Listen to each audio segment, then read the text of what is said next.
I related যে functions গুলো আছে টোটাল তিনটা টপিক বলো। আর কি হবে না ঠিক আছে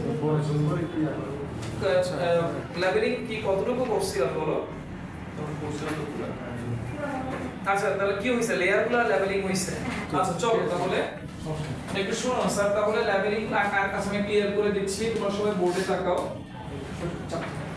তুমি যখন আই ড্র করতে যাবা একটু বোর্ডে তাকাও, সবাই বোর্ডে তাকাও। এই যে হ্যাঁ বলো কি না কিছু না স্যার, বেশি তো এই যে লেয়ারটা ড্র করতেছো এটা হচ্ছে স্ক্লেরা, এটা হচ্ছে স্ক্লেরা।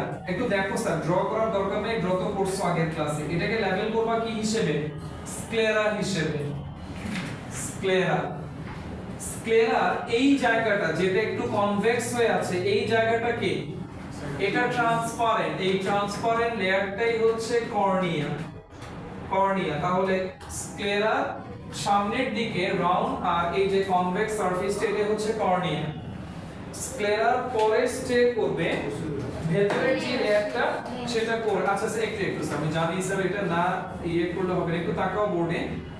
এই জায়গাটা হচ্ছে কোরোয়েড, একটু তাকাও বোর্ডে। এই যে গ্রিন মার্কার দিয়ে যে লেয়ারটা ড্র করছি এটা হচ্ছে কোরোয়েড, সরি স্যার কোরোয়েড। তাহলে কোরোয়েডের এই সামনের অংশটা এটাই হচ্ছে আইরিস, তাই না? আইরিসের মাঝে এই যে ফুটাটা আছে এই ফুটাটাই কে? এটাই হচ্ছে পিউপিল। পিউপিল আর এই পিউপিল দিয়ে কি হবে? চোখের ভেতরে লাইট রেড ঢুকবে। এবার আসো এই যে সোলের জায়গা একটু তাকাও, এই যে সোলের জায়গাটা এটা হচ্ছে সিলিয়ারি মাসেল। সিলিয়ারি মাসেলের ভেতরে একটা রিং আছে, এটাকে আমরা কি বলবো? Ciliary ring. আর এখানে তুমি ড্র করবা বাই কনভেক্স লেন্সটাকে। ড্র করার পরে এটার সাথে কতগুলা ফাইবার অ্যাড করে দিবা, এই ফাইবারগুলোর নাম সাসপেনসরি লিগামেন্ট। সাসপেনসরি লিগামেন্ট। এবার আসো ভেতরের দিকে ইনার মোস্ট লেয়ারটা ড্র করবা যার নাম হচ্ছে রেটিনা। এটা হচ্ছে রেটিনা। রেটিনার এই জায়গাটাতে একটা ফারো দিবা, ছোট একটা ফারো। দেন বাকি পোরশনটাকে তুমি এখান থেকে বের করে দিবা এইভাবে করে।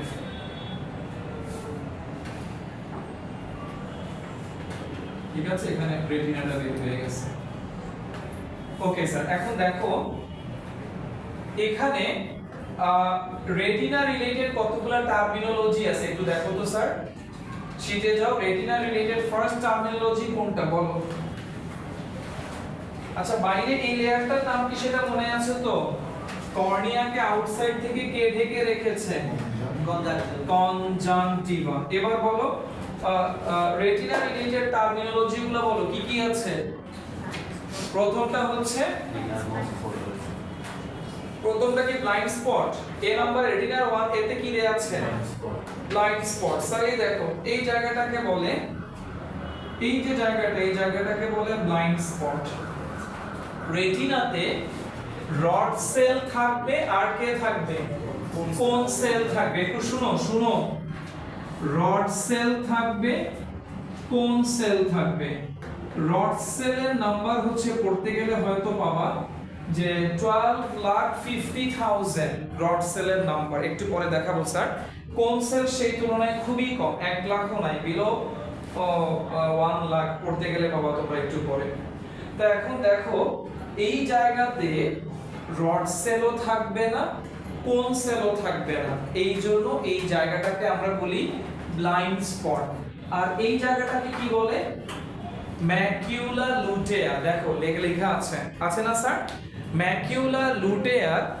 এই জায়গাটা পুরো জায়গাটা হচ্ছে ম্যাকিউলা লুটেয়া। শুনো এই জায়গাতে খুব বেশি পরিমাণে থাকবে কোন সেল। কার আধিক্য বেশি? কোন সেলের। লেস থাকবে কে? Rod cell. এই জায়গাটা অনেক বেশি ফটো রিসেপটিভ, অনেক অ্যাক্টিভ। এই পুরো রিজিয়নটা হচ্ছে একটা সার্কেল, একটা সার্কেলের মতো এরিয়া। আমরা সাইড থেকে দেখতেছি এই জায়গাটার নাম হচ্ছে ম্যাকুলা লুটেয়া। আর ম্যাকুলা লুটেয়ার একেবারে যেখানে ফারোটা আছে এটাই হচ্ছে ইয়েলো স্পট। এটাই হচ্ছে ইয়েলো স্পট অথবা ফেনেস্ট্রা ওভালিস। ওকে স্যার, এটা ছবি দেয়া আছে তো? স্যার ফেনেস্ট্রা ওভালিস না ইয়ারের পার্ট? জি স্যার। স্যার এখানে নাম দেয়া আছে তো, দেখো না, এটা কি দেয়া আছে? ফোভেয়া সেন্ট্রালিস, ফেনেস্ট্রা ওভালিস না, ফোভেয়া সেন্ট্রালিস।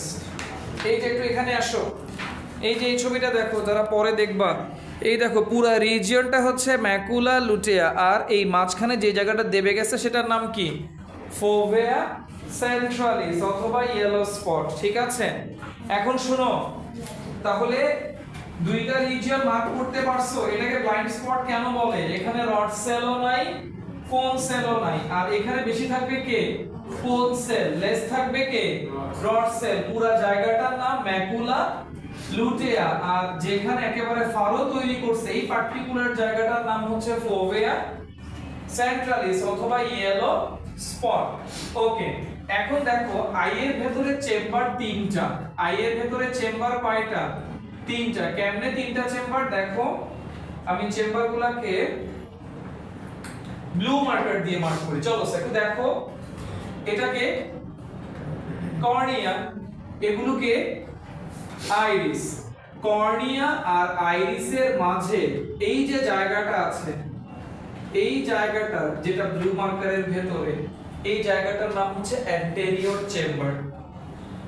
ঠিক আছে, এবার আসো আইরিস আর লেন্সের মাঝে এই যে জায়গাটা আছে, এটার নাম হচ্ছে পোস্টেরিয়র চেম্বার। ঠিক আছে, আর এই যে বিশাল জায়গা, ফ্লুইড ফিল্ড একটা জায়গা, ভিট্রিয়াস হিউমার ফিল্ড একটা জায়গা, এটার নাম হচ্ছে ভিট্রিয়াস চেম্বার। ঠিক আছে, দেখো শীটে দেয়া আছে তো, দেয়া আছে না স্যার? তোমরা যেখানে আই এর স্ট্রাকচারটা আছে ওইখানে যাও। ফার্স্ট পেজটা কই? পেজ নাম্বার 21 এ যাও। স্যার মাস্টার কি কোনটা sir? Vitreous chamber. Page number 22 তে আসো, পেজ নাম্বার 22 তে আসো।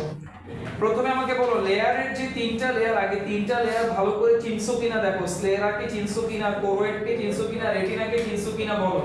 সবাই বুঝতে পারছো? এবার আসো 2 নম্বরে কে আছে? লেন্স। লেন্স সম্পর্কে জানতে পারছি, আমাদের চোখের লেন্সটা কেমন? Biconvex. একটু দেখাই স্যার, আমাদের লেন্সটা হচ্ছে ইলাস্টিক। এই দেখো, যেটা সামনের দিক সেটা লেস কার্ভ, যেটা পেছনের দিক এটা একটু কার্ভেচার বেশি। ঠিক আছে, এটা হচ্ছে আমাদের চোখের লেন্স, এটাকে হচ্ছে বাই কনভেক্স লেন্স। লেন্স নিয়ে আমরা আলাদাভাবে পড়বো। এরপরে 3 নম্বরে কি আছে? চেম্বার অথবা ক্যাভিটিস। কয়টা চেম্বারের কথা বলা হয়েছে? তিনটা চেম্বারের নাম পড়ো স্যার। ফার্স্ট ওয়ান কে? Anterior chamber. এই অ্যান্টেরিয়র চেম্বার আর পোস্টেরিয়র চেম্বার তারা কি সেপারেট নাকি কানেক্টেড? কি দিয়ে কানেক্টেড? পিউপিল দিয়ে। কি দিয়ে কানেক্টেড? তার মানে এই দুই চেম্বারে একই রকম ফ্লুইড থাকবে, সেই ফ্লুইডের নাম কি? Aqueous humour. এটা জাস্ট পানি, ট্রান্সপারেন্ট, লাইট ক্রস করে যায়। ঠিক আছে, এরপরে দেখো 3 নম্বরে কার কথা বলা হয়েছে? Vitreous chamber. এটা কার পেছনে? লেন্সের পেছনে যে জায়গাটা থাকে সেটা হচ্ছে vitreous chamber, and that remains filled up by vitreous humor. ওকে, এবার আসলে পুরো পার্টটা একটু পড়ো। এট এ গ্ল্যান্স আইটা পড়ো স্যার, আমি 5 মিনিট সময় দিচ্ছি। এই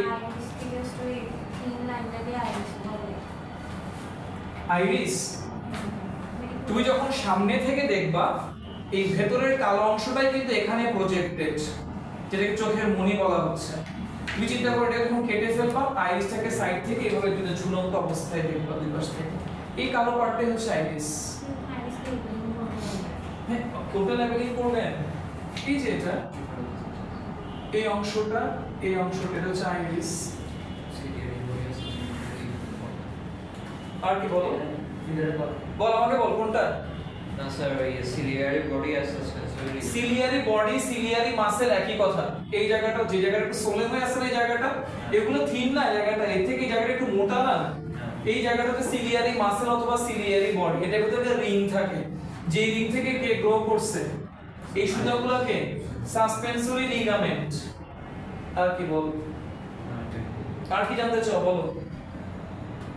কারণ কিছু জানার আছে কিনা নিয়ে বলবো, পড়ো না স্যার, একটু পড়ো। তাহলে এগুলো ছিল স্ট্রাকচার। আজকে আমরা মেকানিজমে যাব স্যার। চলো স্যার মেকানিজমটা স্টার্ট করি। বাই ডিজাইন বলবো পড়ো স্যার। স্ট্রাকচার নিয়ে যা কিছু বলা আছে পেজ নাম্বার 22 থেকে শুরু হইছে, 22 23 একটু পড়ো না, হালকা একটু জাস্ট পড়ে যাও না, যা চোখে পড়ে একটু কভার করে যাও। আর পড়ার সুযোগ পাবো না, এক্সামের সময় খালি শিডিউল তাই ফুল 12টা চ্যাপ্টার একদিনে শেষ হয়ে যাবে স্যার, কি পড়বো? শিডিউলটা বা দেখবা খালি সময় যাচ্ছে, পড়বা কেমনে স্যার? আমি একটু অবাক হই, মানে কেমনে কি কভার করবা একদিন মধ্যে। আর আমাদের যে অবস্থা স্যার, আলহামদুলিল্লাহ আমাদের থেকে আমাদের বিচার বেশি আতঙ্কে আছে। না, আমি ভয় পাই পড়ে জানো, ভালো স্টুডেন্ট যারা আছে এরা মানে অতিরিক্ত পড়ার কারণে একটা টপিকের মধ্যে একটা টপিক ঢুকে ফেলে, লেখার সময় উল্টাপাল্টা করে ফেলে স্যার। মাথার মধ্যে অনেক ইনফরমেশন তো লিখতে গিয়ে উল্টাপাল্টা করে ফেলে। প্রবলেম হচ্ছে একটা চ্যাপ্টার পড়লে আরেকটা চ্যাপ্টার ভুলে যাবে। ভুলবেন না, ভুললে আবার ওটা একদিনে বেশি লোড নেবেন না।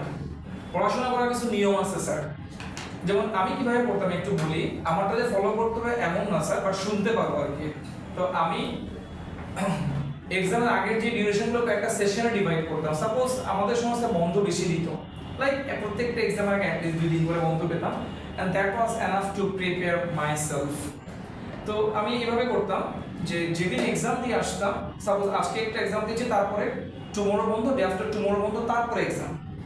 আমি আজকে রাতে কিছু করবো না, আজকে রাতে লিটারেলি ঘুমাইতাম, জাস্ট স্ট্রেসটাকে রিলিফ করার জন্য। তুমি আজকে একটা এক্সাম দিয়ে আসছো, সকালবেলা তুমি উঠে পড়ছো স্যার, হিউজ লোড নিছে, আজকে ব্রেনটাকে একটু কি দিতে হবে sir. If you get 2 days vacation before exam, তখন তুমি এটা করতে পারো। তো আমি রেস্ট দিতাম স্যার, ওই দিন একটু কিচ্ছুই না স্যার, ঘুম মানে ঘুম। একদম এসে বিকালবেলা বা 1টার দিকে হয়তো লাঞ্চ করে দুপুরে ঘুমাইছি, একেবারে উঠছি সন্ধ্যা 7টা-8টার দিকে, আবার কোনো মতে ডিনারটা সেরে আবার ঘুম, মানে পুরো রেস্ট। পরের দিন একেবারে আর্লি মর্নিং উঠতাম, মর্নিং মানে ফজর নামাজের সময় 5টা 5:30 6টা থেকে স্টাডি স্টার্ট করতাম। 6টা থেকে মাঝখানে জাস্ট ব্রেকফাস্ট নেওয়ার জন্য হাফ অ্যান আওয়ার ব্রেক নিতাম। 6টা থেকে 10টা পর্যন্ত 4 ঘন্টার একটা সেশন। এই 4 ঘন্টা সেশনে হাফ অ্যান আওয়ার বাদ দিলে 3.5 ঘন্টা।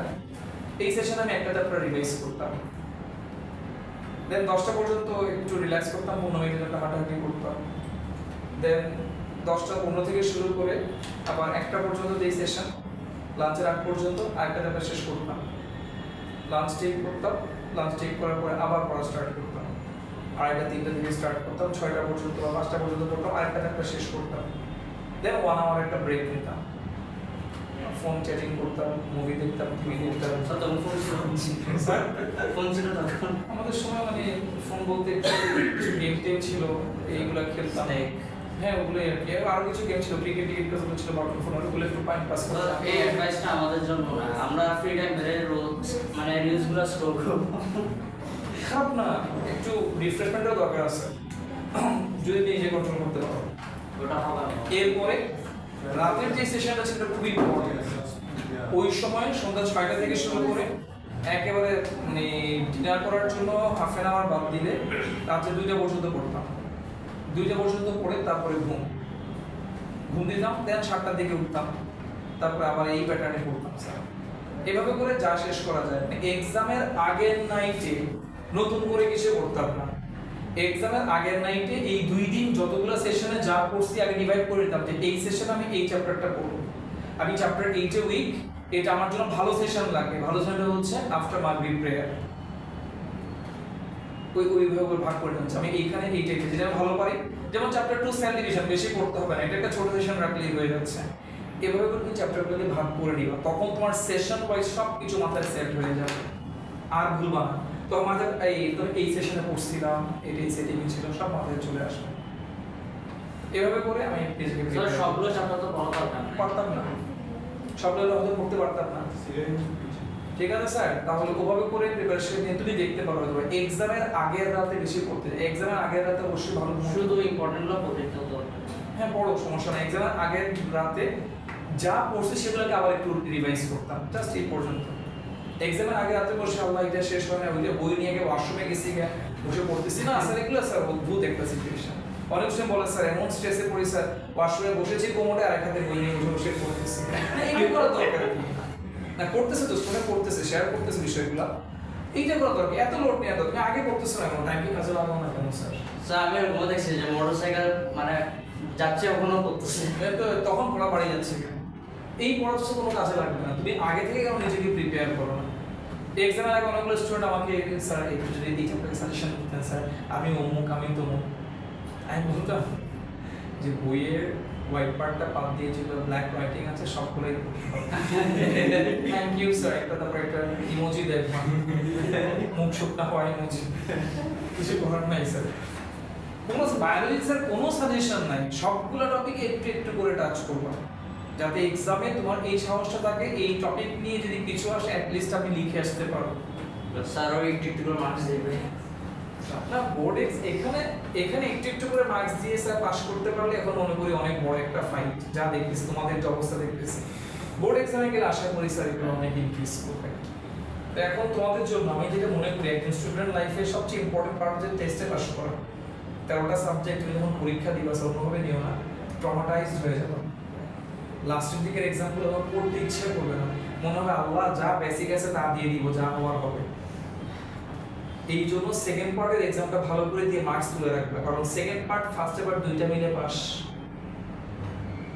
আগে একটা দিকে আগায় রাখবা বুঝছো কারণ ফার্স্ট পার্ট তোমার পরীক্ষা দিয়ে একটা শ্রেণী ইচ্ছা হবে না খারাপ লাগবে এটা স্বাভাবিক খুব স্বাভাবিক so please control yourself sir প্রত্যেকটা কলেজের সেকেন্ড পার্টকে বেশি প্রায়োরিটি দিচ্ছে কিছু কিছু কলেজ ফার্স্ট পার্ট নিচ্ছে একটু করে বলি স্যার যে কলেজে ফার্স্ট পার্ট নিচ্ছে না না কেন হালিশহর ক্যাম্প পাবলিকে নিচ্ছে ইসলামে ফার্স্ট পার্ট নিবে বাট ওরা বলছে সেকেন্ড পার্ট থেকে নাম্বার নেবে বাবা এগুলো জানি না এগুলো জানি না স্যার নিয়ম কিন্তু দুই পেপার নেয় স্যার নিয়ম কিন্তু স্যার তোমাকে টেস্ট এক্সাম মানে কি তোমাকে কিসের জন্য প্রিপেয়ার করা হচ্ছে ফাইনাল এক্সামের জন্য ফাইনাল এক্সামে কয়টা সাবজেক্ট দিবা 13টা তাহলে 13টা তো তোমাকে প্রিপেয়ার করতে হবে না স্যার আমার নিয়ম কিন্তু 13টা দেয়া যেই কলেজগুলো এগুলো করতেছে স্যার এই কলেজগুলো বাচ্চা কাচ্চাদের রেজাল্ট ভালো হবে না নট অটের মতো করতেছে অটোটেমে স্যার ওখানে সব মানে ওরা ছেকে ছেকে বেস্ট স্টুডেন্টগুলো কি দিছে ওদের এক্সাম না নিলেও ওরা প্লাস পাবে ওদের টেস্ট এক্সাম না নিলেও ওরা প্লাস পাবে আসুন স্যার তারা তো পড়ানো স্টাইল ওরা যে এক্সামের মধ্যে থাকে স্যার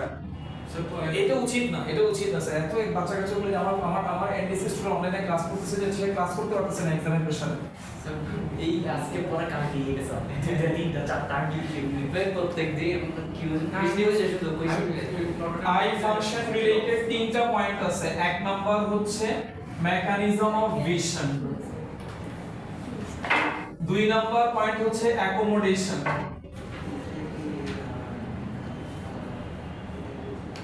তিন নাম্বার পয়েন্ট হচ্ছে বাইনোকুলার ভিশন বা স্টেরিওস্কোপিক ভিশন আমাদের ফিল্ড অফ ভিউ কত ডিগ্রি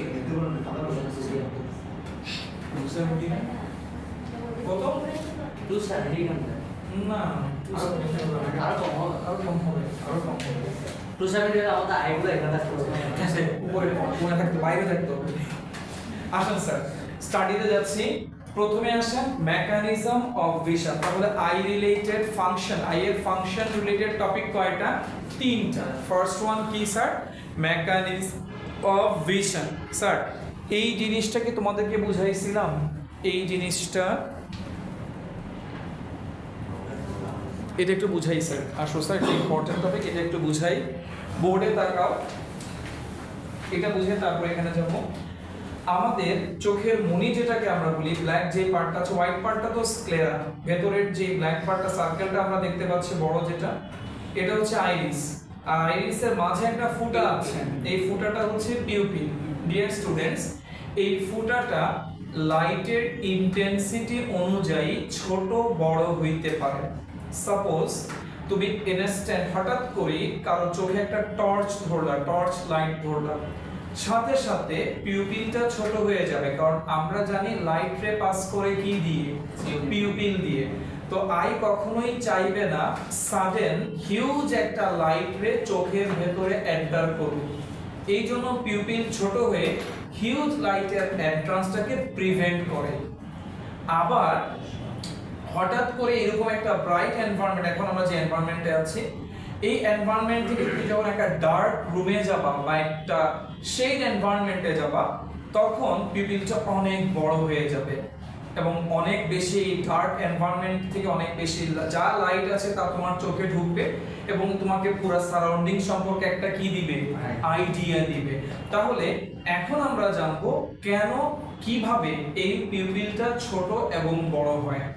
আসো স্যার, প্রথমে আসো নরমালি একটা পিউপিল কিভাবে থাকবে সেটা একটু ড্র করে দেখাই। এটা হচ্ছে আইরিস, আইরিসের মাঝে এই ছিদ্রটা হচ্ছে পিউপিল। এটা এখন কি অবস্থায় আছে, নরমাল অবস্থায় আছে মনে করো, জাস্ট বোঝার জন্য। পিউপিলকে এনসার্কেল করে এই আইরিস রিজিয়নে দুই ধরনের মাসেল থাকে। প্রথমে যে মাসেলগুলোকে আমি ড্র করতেছি এগুলোর নাম হচ্ছে সার্কুলার মাসেল। এই মাসেলগুলোর নাম হচ্ছে সার্কুলার মাসেল। এবার আসো সার্কুলার মাসেল ছাড়াও এখন যে মাসেলগুলো ড্র করতেছি এটাকে বলে রেডিয়াস মাসেল। কি মাসেল? Radius muscle. তাহলে আইরিসে কয় ধরনের মাসেল থাকে? দুই ধরনের মাসেল, সার্কুলার মাসেল দেন রেডিয়াস, সেন্টার থেকে সারকামফারেন্স পর্যন্ত ডিসটেন্স রেডিয়াস, তাই না? সেখান থেকে আসছে রেডিয়াল মাসেল বা রেডিয়াস মাসেল। এখন দেখো এটা নরমাল সিচুয়েশনে, এখন এই আইটার উপরে টর্চ লাইট ধরা হয়েছে, তাহলে কি হবে দেখো, at bright light, in bright light the condition of pupil will be like this. Look at board, পিউপিলটা একেবারে কি হয়ে গেছে, ছোট হয়ে গেছে। এখন দেখো পিউপিলটা যখন ছোট হয়েছে এখানে রিং কয়টা ছিল বলো তো, কয়টা রিং ছিল? সার্কুলার মাসেলের কয়টা রিং ছিল বলো না? তিনটা। এই সার্কেলগুলো আগে থেকে ছোট হইছে না বড় হইছে? কেমনে বড় হইছে? ছোট হয়ে আসছে না? আগে অনেক বড় ছিল না, এখন কি হয়ে আসছে? তার মানে ছোট হয়ে আসা মানে কি, সার্কুলার মাসেল কি করছে, কন্ট্রাক্ট করছে। এবার দেখো তো স্যার রেডিয়াস মাসেলগুলো কি করছে, ইলংগেট করছে না? এখানে তার লেন্থ ছিল এতটুকু, এখন বড় হয়ে গেছে না? তার মানে পিউপিলকে ছোট করতে হইলে সার্কুলার মাসেল করবে কন্ট্রাক্ট আর রেডিয়াস মাসেলগুলো কি করবে, এক্সপান্ড। বুঝতে পারছো? স্যার নরমালি এটা এক্সপান্ড অবস্থায় থাকবে। হ্যাঁ, নরমালি এই অবস্থায় আছে, এক্সপান্ড না কন্ট্রাক্ট না, নরমাল অবস্থায়। লাইক এখন যে লাইটে তুমি আসো, এবার হঠাৎ করে তোমার লাইটে টর্চ এখনই ধরা হোক, সাথে সাথে তুমি দিকে দেখতে পাও যে হ্যাঁ এই অবস্থায়, তাহলে এটা হচ্ছে ব্রাইট লাইট। ক্যালকুলেটরটা বুঝিয়ে। ওকে স্যার, এবার আসো ডিম লাইটে নেওয়া হয়েছে বা ডার্ক, একটু ডার্কে নেওয়া হয়েছে। সেই ক্ষেত্রে দেখো স্যার, তাকাও বোর্ডে। ওকে স্যার, এখন আমরা দেখতেছি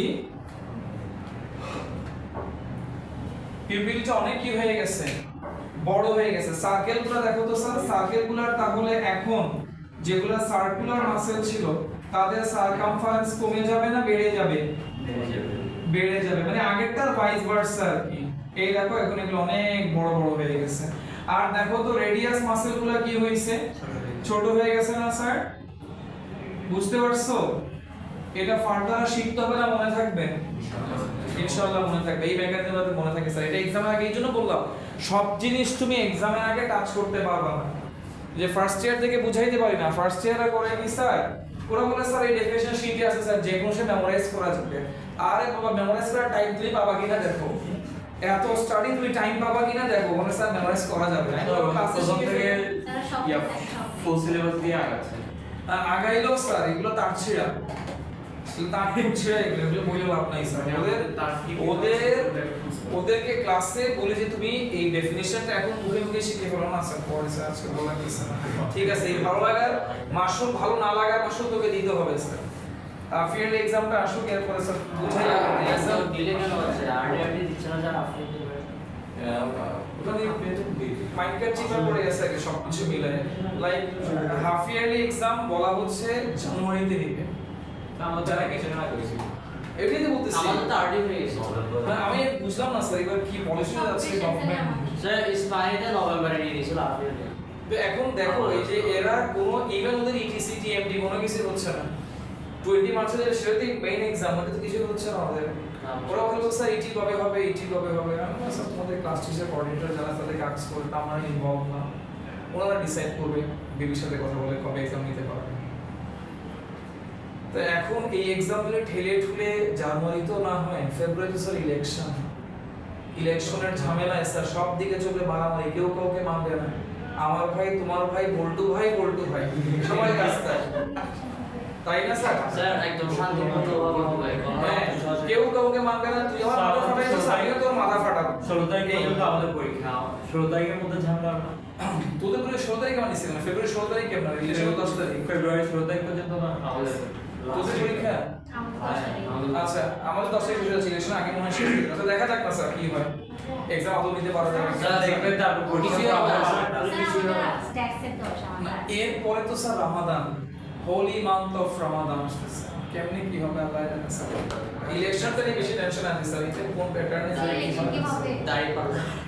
আসেন স্যার, স্যার যাওয়া এটা রাপ করতেছি স্যার, বুঝে দিচ্ছি।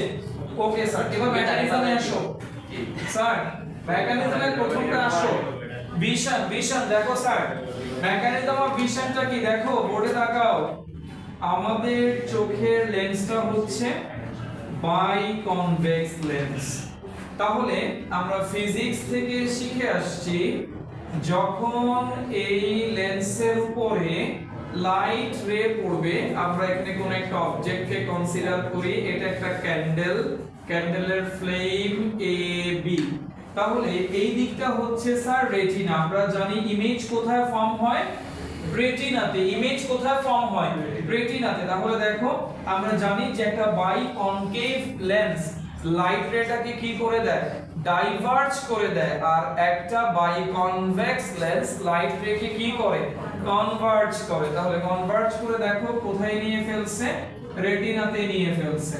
তাহলে দেখা যাচ্ছে রেটিনার মধ্যে যে ইমেজটা ক্রিয়েট হইছে, এটা সোজা ইমেজ না উল্টা ইমেজ, ইনভার্টেড ইমেজ, ঠিক আছে?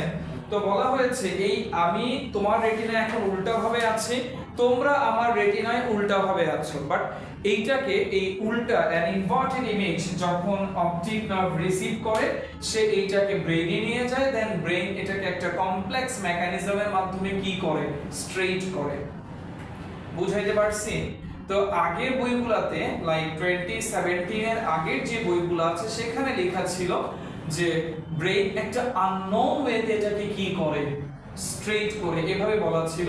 তো এখন ওই আননোন ওয়েটা বাদ দিয়েছে, বলা হচ্ছে ব্রেইন এটা কি করে, কমপ্লেক্স ওয়েতে এটাকে কি করে, ইনভার্টেড ইমেজটাকে কি করে, স্ট্রেইট করে। পড়ে ফেলো তো স্যার মেকানিজমটা, ওয়ার্ডটা চেঞ্জ হয়েছে। রাইট রাইট, একটু পড়ে ফেলো, এটা এক্সামে আসার চান্স কম, এটা এক্সামে আসার চান্স কম। তারপর পড়ো, আসার জন্য তুমি পড়তেছ না, তোমার জানার জন্য তুমি পড়তেছ, একটু দ্রুত করো। মেকানিজম অফ ভিশন, এটা কত নম্বর পেজে দেয়া আছে? যাবি কত নম্বর পেজে? 27 নম্বর পেজে দাও, 27 নম্বর পেজ, একটু দ্রুত করো। শীতটা অনেক ফ্যাট। জিম করতে পারবি বিছানায় হয়ে গেছে। Great. So mechanism of vision তাড়াতাড়ি করো না স্যার, আরো 2 লাইন পয়েন্ট হবে তো। জাস্ট একটু আইডিয়া দাও, এটা একটু আইডিয়া দাও এখান থেকে। তো পেজ 65 দিয়েছেন, 65 দিয়েছেন। এটা আসলে পেজে না, তারপরও মানে আমার শিটগুলোতে মোটামুটি ভালো পেজ দিয়ে, পেজটা ভালো না কি বলবো, না কি বলবো, প্রিন্টিং কেমন হয় স্যার? ওটার জন্য স্যার মানে নর্মাল যে পেজ তার থেকে তাকে আমি টাকা বেশি দিই, নর্মাল যে ফটো তার থেকে টাকা বেশি দিই, বিকজ একটাই যেমন স্যার আমার পেজগুলো ভালো হইতে হবে, ফটোগুলো ভালো হইতে হবে। কিরকম হয় স্যার? ভালো হইতো।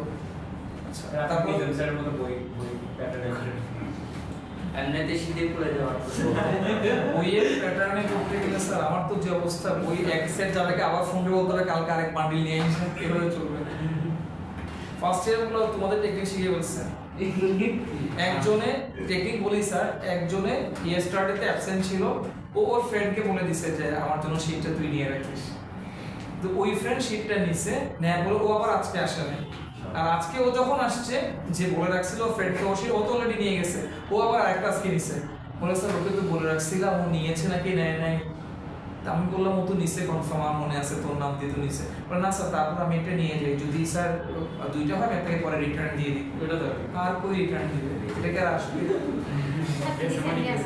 এবং ক্লাসে পড়তে হবে যে ও পড়তে বলে সুন্দর করে সিস্টেম করে নিয়ে চলে গেছে ওরা আবার অ্যাডভান্স এগিয়ে আছে আমি পার্সোনালি সিজিবিসি স্টুডেন্ট দেখছি এরকম বিজনেস করতে আচ্ছা থাক থাক থাক ভাই তুই যদি কমেন্ট সরি ভাই যদি বলি এবার আসো ভিশন শেষ তাহলে মেকানিজম অফ ভিশন শেষ দেখো পড়ে দেখো না স্যার সিম্পল খুবই সিম্পল একটা থিং এবার আসো অ্যাকোমোডেশন এটা একটু টাফ পরের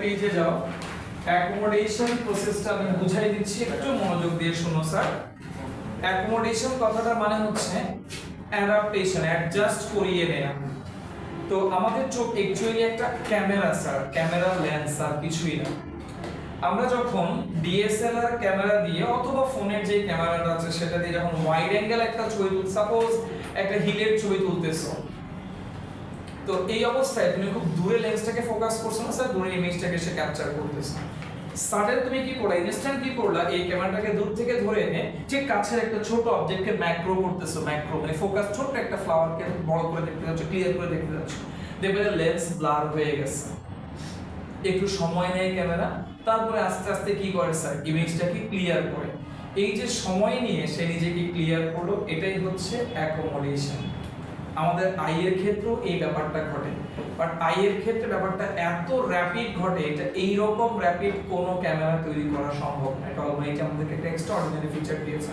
তুমি দূরের অবজেক্ট দেখতেছো হঠাৎ করে আবার ঘুরিয়ে দেখতেছো ক্লিয়ার দেখতে পাচ্ছো সবকিছু লেন্স এর ভিতরে নিজেকে কি করে নিচ্ছে অ্যাডজাস্ট এই কিভাবে এখন অ্যাডজাস্ট করবে সেই বিষয়টা আমরা এখন পড়বো সো লেটস সি স্যার এখানে মাইক্রো ছিল জি স্যার মায়োপিয়া আছে মায়োপিয়া হাইপারমেট্রোপিয়া সম্পর্কে একটু আইডিয়া আমি অ্যাড করছি যাতে করে কিছু বুঝতে পারবো আচ্ছা টাকা বোর্ডে স্যার তো এই লেন্সটা একটু বোর্ডে তাকাইতে হবে সবাইকে খুব সিম্পল একটা জিনিস বোঝার চেষ্টা করো এই লেন্সটা কানেক্টেড আছে কার সাথে সাসপেনসরি লিগামেন্টের সাথে সাসপেনসরি লিগামেন্ট আবার কানেক্ট আছে সিলিয়ারি বডির সাথে অথবা সিলিয়ারি মাসেলের সাথে এখন মাসেলের নিয়মগুলো যখন একসাথে অনেকগুলো মাসেল থাকে কোন একটা মাসেল যদি কন্ট্রাক্ট করে সি দিয়ে কন্ট্রাক্ট বোঝানো হচ্ছে তার পাশের মাসেলটা অবশ্যই কি করবে এই মাসেলটা যদি এক্সপান্ড করে তারপরে যদি এখানে কোন মাসেল থাকে সে আবার কি করবে এভাবে করে কন্ট্রাক্ট এক্সপান্ড করে মাসেলগুলো চলে তাহলে একসাথে দুইটা মাসেল যদি কন্ট্রাক্ট করে মাসেলগুলো কি হবে ছিঁড়ে যাবে এটাতে কখনো হয় না মাসেলের ক্ষেত্রে এই ফিচারটা মেইনটেইন হয় একটা রিদম মেইনটেইন হয় আর এই রকম রিদম মেইনটেনেন্সকে আমরা বলি যে antagonistic pair of muscle chapter 7 আমরা পড়ছি এখন দেখো এই যে লেন্সটা এই লেন্সটা দূরের একটা অবজেক্টকে দেখতেছে যখন দূরের কোন একটা অবজেক্টকে দেখা হবে তখন সাসপেনসরি লিগামেন্ট লেন্সটাকে টেনে লম্বা করবে আমাদের লেন্স তো ইলাস্টিক রাবার ব্যান্ডের মতো টেনে কি করা যায় লম্বা করে লেন্সের কি বাড়ানো হইছে সারফেস এরিয়া বাড়ানো হইছে এবার সে দূরের একটা অবজেক্টকে ক্লিয়ার দেখতে পারতেছে ঠিক আছে ক্লিয়ার সে দেখতে পাচ্ছে অবজেক্টটা ওকে এখন আসো এই জায়গাতে লেন্স কি করছে এক্সপান্ড লেন্স যদি এক্সপান্ড করে লেন্সকে কে টেনে রাখছে তাহলে দুই দিকের সাসপেনসরি লিগামেন্ট কি করবে কন্ট্রাক্ট সাসপেনসরি লিগামেন্ট যদি কন্ট্রাক্ট করে তাহলে সিলিয়ারি মাসেল কি করবে এক্সপান্ড কন্ট্রাক্ট এক্সপান্ড ঠিক আছে এটা হচ্ছে কি দেখার জন্য দূরের কোন একটা অবজেক্টকে দেখার জন্য লেন্সকে টেনে কি করা হইছে এক্সপান্ড একই অবস্থায় এই লেন্সটা এবার কি করতেছে কাছের একটা অবজেক্টকে সেম লেন্সটা হয়ে যাবে এখন এরকম এই ছোট হয়ে আসছে লেন্সটা ছেড়ে দেওয়া হয়েছে ওকে স্যার এখন সে কি করতেছে কাছের একটা অবজেক্টকে অবজার্ভ করতেছে আচ্ছা এই অবস্থায় কি হবে এই অবস্থায় লেন্স কি করছে কন্ট্রাক্ট সাসপেনসরি লিগামেন্ট কি হইছে দেখো কি হইছে বলো না এক্সপান্ড আর সিলিয়ারি মাসেল তখন কি করবে কন্ট্রাক্ট পড়ো এই পিকচার ভালো করে পড়ো ডিতে আসবে এটা ভালো করে পড়ো স্যার 20/20 হলো কি মিন করে হাইপার মেজারমেন্ট ফিজিক্সে আছে দেখে নিও এটা লেন্সের ডিসটেন্সটা আসুন স্যার তাহলে আমাদের লেন্স দিয়ে আমরা দূরের অবজেক্টকেও দেখতে পারতেছি, কাছের অবজেক্টকেও দেখতে পারতেছি। কেউ যদি দূরের অবজেক্ট ভালোভাবে দেখতে না পায় তাহলে কি হবে? না, দূরেরটা মায়োপিয়া না, হাইপারমেট্রোপিয়া। দেখো না নিচে দেয়া আছে তো, ঠিক আছে? দূরে দেখতে না পারলে কিন্তু হ্যাঁ, দেখতে না পারলে কিন্তু দেয়া আছে তো, হ্যাঁ, বলো না। নিচেরটা কি কাছের জিনিস? কাছের অবজেক্ট দেখার জন্য যে লেন্স ছোট আসছে, অবজেক্ট ছোট, কাছের জিনিস দেখতেছে সে। তাহলে এই যে দেখো পেজ নাম্বার 28 যা কিছু আছে লাস্টের ডিজিজ ছাড়া পুরোটাই এখানে ডেসক্রাইব করা লাগবে, ঠিক আছে? এবং এটা ডি তে আসবে হায়ার স্কিল লেভেল। সামহাউ স্টেমে আই কে মেনশন করে দিবে, ডি তে গিয়ে বলবে অ্যাবাভ মেনশন সেন্সরি অর্গানটা অবজেক্ট অনুযায়ী নিজেকে অ্যাকোমোডেট করতে পারে। So on that time you have to describe this entire process which is given at page number 23 নাকি 28 পড়ো স্যার, একটু পড়ো স্যার, ভালো করে দেখো যে একেবারে সব যেভাবে দেয়া আছে এইভাবেই বুঝুন, যেভাবে দেয়া আছে। এটা কি ফিল্ড অফ ভিউ নিয়ে ওটা সব পরে আসছে, পরের টপিক এটা, ঠিক আছে? আগে এটা ভালো করে পড়ো।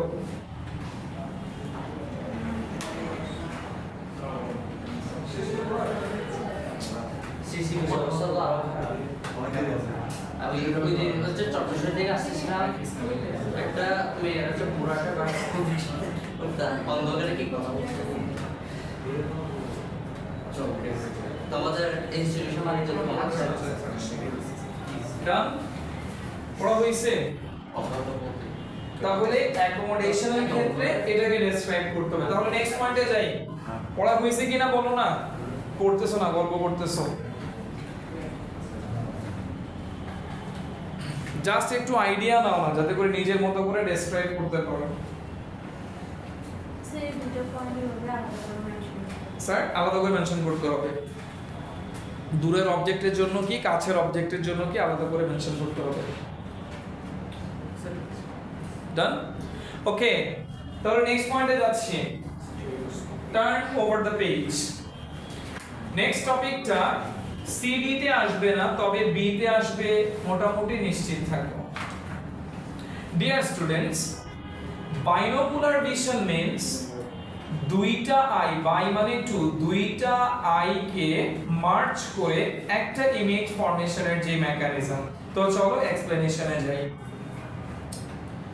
আমি দুইটা ডিএসএলআর ক্যামেরা লেন্সকে 6.3 সেন্টিমিটার ডিসটেন্সে রাখলাম, দুইটা ডিএসএলআর ক্যামেরা লেন্স, এবং এই দুইটা ক্যামেরা দিয়ে একটা অবজেক্ট সামনে রাখে, একটা অবজেক্ট, সেই অবজেক্টকে আমরা ফোকাস করছি। দেন দুইটা ক্যাপচার নেওয়া হলো, দুইটা ছবি এখন আমার হাতে আছে। স্যার দুইটা ছবি কি এক্সাক্ট সেম হবে নাকি একটু হলেও পিক্সেলের ডিফারেন্স থাকবে? একটু হলেও ডিফারেন্স থাকবে না? অবশ্যই থাকবে। আমাদের দুই আইটা হচ্ছে সেম, দুই আই এর মাঝের ডিসটেন্স হচ্ছে পার্সন টু পার্সন ভ্যারি করবে, but on an average 6.3 centimetre. এটা দিয়ে আমি একটা মার্কারকে দেখতেছি, দেখো স্যার মার্কারের ক্লিপটার দিকে একটু খেয়াল রাখো। তো এটাকে আমি ঠিক আমার দিকে রাখছি, ঠিক আছে? ভালো করে দেখো।